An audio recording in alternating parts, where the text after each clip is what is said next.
Flying meditator channel में आप सभी का एक बार फिर से स्वागत है। आज हम अपनी आखिरी कहानी का बचा हुआ भाग पूरा करेंगे, तो अपनी कुर्सी की पेटियां बांध लें और उड़ान के लिए तैयार हो जाएं। श्री गुरुभ्यो नमः। हरि ओम। काल ने आगे कहा, हे महर्षि, क्रोध मत करें, यह विनाश की राह है। जो होना है वह होगा ही, इस सत्य को धारण करें। हमें मिथ्याभिमान को अपने पर हावी नहीं होने देना चाहिए। हम स्वभावतः प्राकृतिक व्यापारों की पूर्ति में सहायक होते हैं। ऐसा निश्चय ही बुद्धिमानों की प्रकृति है। जो करना होता है उसे बुद्धिमान व्यक्ति यहां करता है। ऐसे निराभिमानी और निस्वार्थ महानुभाव शांति पूर्वक रहते हैं और व्यवस्था का अतिक्रमण नहीं करते। कहां गई आपकी बुद्धिमत्ता तथा महानता, और कहां गया आपका नैतिक साहस? हे महर्षि, आप यदि आनंद पथ को जानने वाले हैं तो मूर्खों का सा काम क्यों कर रहे हैं? आप निश्चित ही जानते हैं कि पका हुआ फल टपकता ही है। फिर यह जानते हुए भी आप मुझे क्यों श्राप देना चाहते हैं? आप निश्चित रूप से यह भी जानते हैं कि हर एक के दो शरीर होते हैं, एक भौतिक और दूसरा मानसिक। भौतिक शरीर निर्जीव होता है और विनाश को प्राप्त होता है। मन ससीम होता है, परंतु होता है सुव्यवस्थित। परंतु आपका मन विक्षुब्ध है। मन अपनी धुन पर शरीर को नचाता है और तरह तरह के खेल खिलाता है। मानसिक कार्य ही कर्म होते हैं। उसके विचार बंधन में डालते और अपनी विक्षुब्ध स्थिति मोक्ष होती है। यह मन ही है जो शरीर को सभी विभिन्न अवयवों के साथ उत्पन्न करता है। मन स्वयं ही सचेत या चेत प्राणी है। सभी अंतहीन विभिन्नताएं सिवा मन के और कुछ नहीं। जब मन निर्धारण करता है तब वह बुद्धि कहलाता है, और जब अपनी पहचान करता है तो अहंकार हो जाता है। भौतिक शरीर तो मात्र भौतिक पदार्थ हैं, जबकि मन उसे अपना समझ बैठता है। परंतु यदि मन सत्य पथ पर चल पड़े और अपने को शरीर मानना छोड़ दे तो वह परमात्मा को प्राप्त कर लेता है। हे महर्षि, जब आप ध्यान मग्न थे तब आपका पुत्र अपनी कल्पना के द्वारा बहुत दूर चला गया था। वह अपना शरीर यहीं छोड़ गया। जिसे भृगु का पुत्र कहते हैं, वह स्वर्ग में जा पहुंचा था। वहां वह एक दिव्य अप्सरा के साथ भोग विलास करता रहा। दीर्घ काल के बाद जब उसके पुण्यों का क्षय हुआ तो अपनी प्रिय अप्सरा के साथ वह पके फल की भांति पृथ्वी पर गिर पड़ा। उसे अपना दिव्य शरीर स्वर्ग में ही छोड़ना पड़ा। वह पुनः भौतिक शरीर के रूप में जन्म लेने के लिए पृथ्वी पर गिरा। धरती पर उसे कई जन्म लेने पड़े। वह पहले ब्राह्मण कुमार हुआ, फिर राजा बना, मछुआरा बना, हंस बना, फिर राजा बना, एक महान योगी बना, किन्नर बना, ऋषि पुत्र बना, फिर बुरे कर्म करने पर व्याध बना, पुनः राजा बना, फिर कीट बना, पौधा बना, गधा बना, बांस, चीन में हिरन बना, सांप बना, पक्षी बना, फिर किन्नर बना, और अब फिर वासुदेव ब्राह्मण का पुत्र बना है। वह शास्त्रों का ज्ञाता है और इस समय पवित्र संगम नदी के किनारे पर तप कर रहा है। वशिष्ठ ने कहा, काल से उत्साहित होकर पुत्र का जीवन देखने के लिए ऋषि ने अपने ज्ञान चक्षुओं का आश्रय लिया। क्षण में ही उन्होंने अपने पुत्र के जन्म जन्मांतरों का विवरण प्राप्त कर लिया। जो कुछ देखा उससे अति विस्मित हुए और फिर अपने शरीर में लौट आए। पुत्र मोह से पूर्णतः मुक्त होकर भृगु ऋषि ने कहा, हे प्रभु, आप वर्तमान, भूत और भविष्य के निश्चय ही ज्ञाता हैं। हमारी समझ बहुत कम है।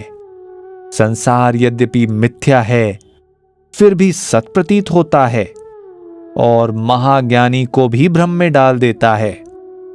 मन अपनी कल्पनाओं के द्वारा जो माया रचता है, आप उसके ज्ञाता हैं।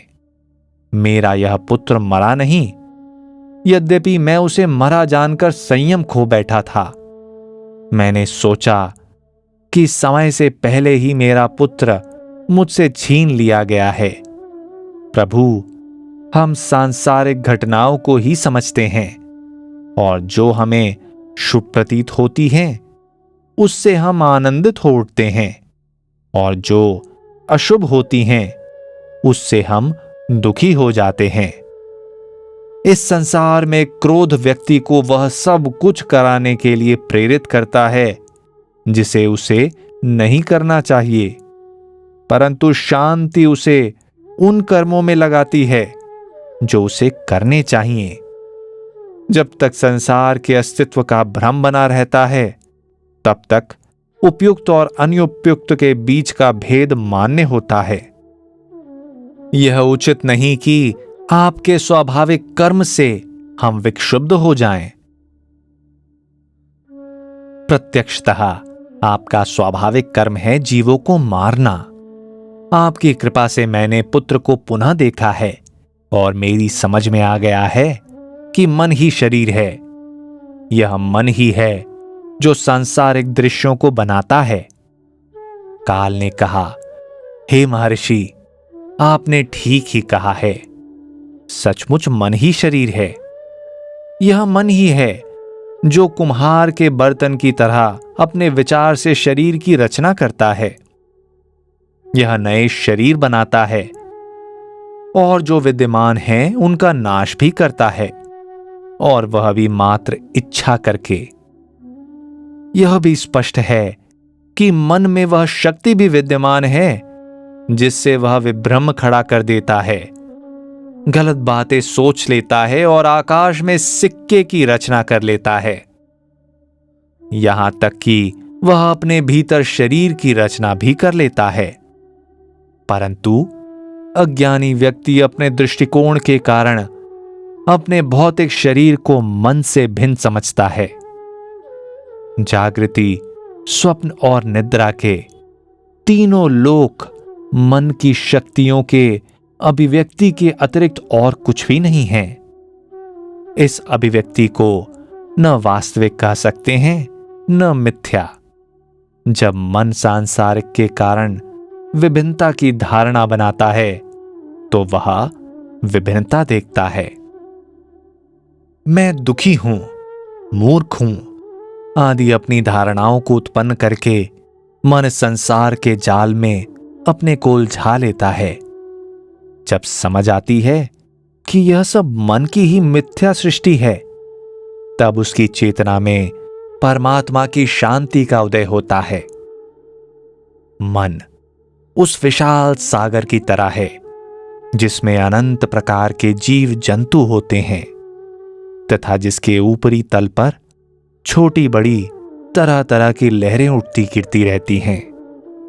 छोटी लहर सोचती है कि मैं छोटी हूं और बड़ी लहर समझती है कि मैं बहुत बड़ी हूं। जिसे वायु तोड़ देती है वह समझती है कि मैं नष्ट हो गई हूं। कोई अपने को ठंडी समझती है और कोई गर्म, परंतु सभी लहरें हैं तो समुद्र का पानी ही। निश्चय ही यह कहना सही है कि समुद्र में लहरें हैं ही नहीं, समुद्र ही अकेला है, परंतु यह भी सही है कि उसमें लहरें हैं। इसी प्रकार परब्रह्म का अकेला अस्तित्व है। वह सर्वशक्तिमान है, इसलिए उसकी अनंत शक्तियों की अभिव्यक्ति इस ब्रह्मांड में अनंत विविधताओं के रूप में प्रकट होती है। अपनी कल्पना के सिवा विविधता का कोई वास्तविक अस्तित्व नहीं होता। यह सब कुछ ब्रह्म ही है, यही स्थापित सत्य है। अन्य सभी धारणाओं का त्याग करें। जैसे लहरें समुद्र से भिन्न नहीं हैं, वैसे ही सभी पदार्थ ब्रह्म से भिन्न नहीं। जिस प्रकार बीज में भावी वृक्ष छिपा रहता है, उसी प्रकार ब्रह्म में संपूर्ण ब्रह्मांड सदा अवस्थित रहता है। जिस प्रकार सूर्य के प्रकाश से बहुरंगा इंद्रधनुष उत्पन्न होता है, उसी प्रकार यह सारी विविधता एक ही में दिखाई देती है। जिस प्रकार सजीव मकड़ी से एक जाल निसृत हो उठता है, उसी प्रकार यह जड़ संसार भी उस असीम चेतना से उत्पन्न होता है। जिस प्रकार रेशम का कीड़ा कोया बनाता है और स्वयं उसमें जकड़ जाता है, उसी प्रकार जीव इस ब्रह्मांड की कल्पना कर लेता है और उसमें ही फंस जाता है।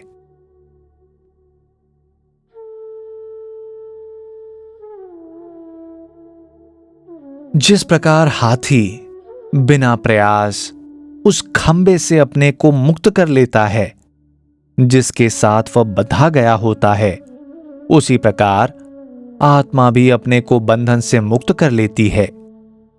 परमात्मा के लिए न बंधन ही है और न मुक्ति ही। मैं नहीं जानता कि बंधन और मोक्ष की धारणाएं कहां से आईं। न बंधन है न मुक्ति, बस वही एक अनंत पुरुष दिखाई देता है, परंतु वह अनंत है, अस्थायी आवरण में अपने को छुपाए हुए है। और यह है सचमुच अत्यंत आश्चर्य की बात। अज्ञान और ब्रह्म के चक्र में चक्कर लगाते हुए जब कोई परम सत्य से संबंध जान लेता है और ज्ञान की ओर उन्मुख होता है, तो उसका तत्क्षण उद्धार हो जाता है। आइए हम वहीं चलें जहां आपका पुत्र स्वर्ग का सुख भोग करने के बाद तप कर रहा है। इतना कहकर काल भृगु ऋषि को साथ ले चलने को उद्गत हुए। जब वशिष्ठ ने यह कथा सुनाई, तब 8वां दिन समाप्त हुआ और सभा विसर्जित हुई। वशिष्ठ ने आगे कहा, हे राम, भृगु ऋषि और काल देवता संगम नदी के तट की ओर चल पड़े। वहां भृगु ऋषि ने अपने पुत्र को भिन्न शरीर में देखा। उसकी प्रकृति भी पहले से भिन्न थी। उसका शांत स्वभाव था और उसका मन आत्मबोध की शांति में स्थित था। अपने सामने 2 ज्वाजल्यमान प्राणियों को देखकर भृगु पुत्र शुक्र ने आदर अभिवादन किया और उन्हें एक शिला पर बिठाया। कोमल और मधुर शब्दों से उनसे कहा, हे दिव्य प्राणियों, मैं आप दोनों को देखकर अत्यंत सुखी हुआ हूं। भृगु ऋषि ने उनसे कहा, स्मरण करो, आप अज्ञानी पुरुष नहीं हो। शुक्र की पिछली जन्मों की स्मृति तुरंत लौट आई। उसने क्षण भर के लिए अपनी आंखें बंद की।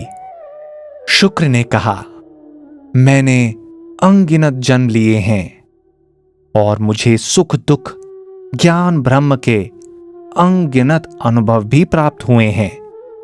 मैंने एक क्रूर राजा, लोभी वणिक और गुमंतु तपस्वी के रूप में भी जन्म लिए हैं। कोई ऐसा सुख नहीं जिसका भोग मैंने न किया हो। कोई ऐसा कर्म नहीं है जो मैंने न किया हो। कोई ऐसा सुख दुख नहीं जो मैंने न झेला हो। अब मेरी कोई इच्छा नहीं, न ही मुझे किसी से परहेज है। प्रकृति अपना काम करे। आइए पिताजी, वहीं चलें जहां मेरा पुराना शरीर कंकाल रूप में खड़ा है। थोड़ी ही देर में वे वहां पहुंचे जहां भृगु के पुत्र का शरीर जीर्ण शीर्ण अवस्था में स्थित था। उसे देखकर विलाप करते हुए शुक्र ने कहा, आह, ये वही शरीर है जिसकी प्रशंसा और अर्चना दिव्य अप्सराएं करा करती थीं। अब यह कीड़े मकोड़ों का विश्राम स्थल है। हे शरीर, अब तुम शव हो और मुझे भयभीत कर रहे हो। यहां तक कि जंगली जानवर भी तुम्हारा भयावह रूप देखकर तुमसे दूर भागते हैं। इसमें स्पंदन नहीं, विचारों के प्रभाव से मुक्त और शांत है, मन रूपी प्रेत से स्वतंत्र। यह प्राकृतिक आपदाओं से भी अप्रभावित है। वानर रूपी चंचल मन की अटकलियां इससे दूर भाग चुकी हैं।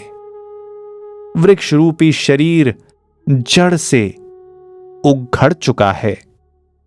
सचमुच मेरा सौभाग्य है जो मैं इस घने जंगल में दुखों से मुक्ति से देख रहा हूं।